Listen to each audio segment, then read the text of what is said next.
Since the beginning, humans have resorted to violence as a way to settle disagreements. Yet through the ages, people from around the world have tried to limit the brutality of war.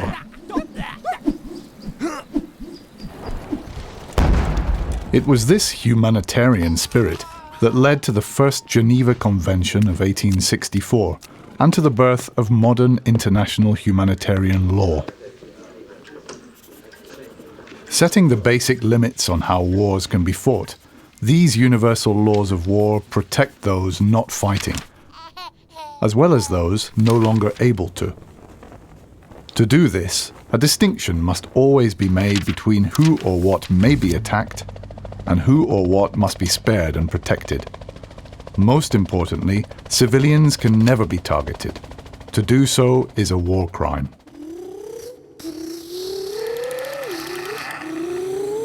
When they drove into our village, they shouted that they were going to kill everyone. I was so scared. I ran to hide in the bush. I heard my mother screaming. I thought I would never see her again. Every possible care must be taken to avoid harming civilians or destroying things essential for their survival. They have a right to receive the help they need.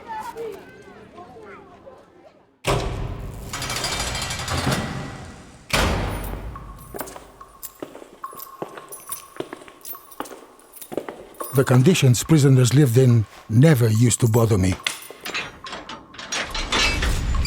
People like him were the reason my brother was dead. He was the enemy and was nothing to me. But then I realized that behind bars, he was out of action and no longer a threat to me and my family. The laws of war prohibit torture and other ill treatment of detainees, whatever their past.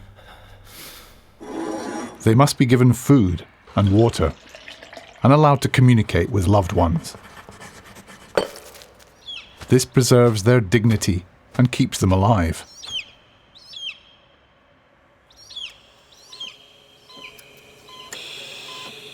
Medical workers save lives, sometimes in the most dangerous conditions.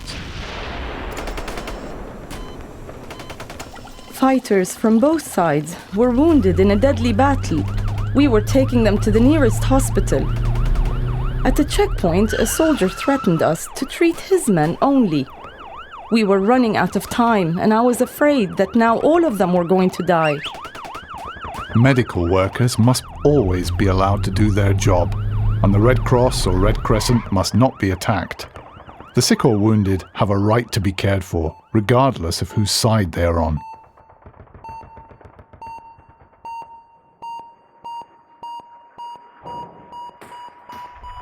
Advances in weapons technology have meant that the rules of war have also had to adapt. Because some weapons and methods of warfare don't distinguish between fighters and civilians, limits on their use have been agreed.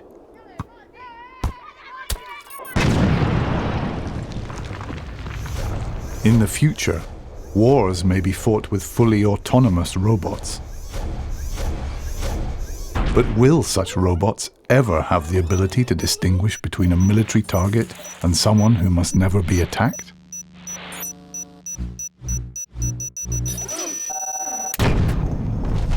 No matter how sophisticated weapons become, it is essential that they are in line with the rules of war.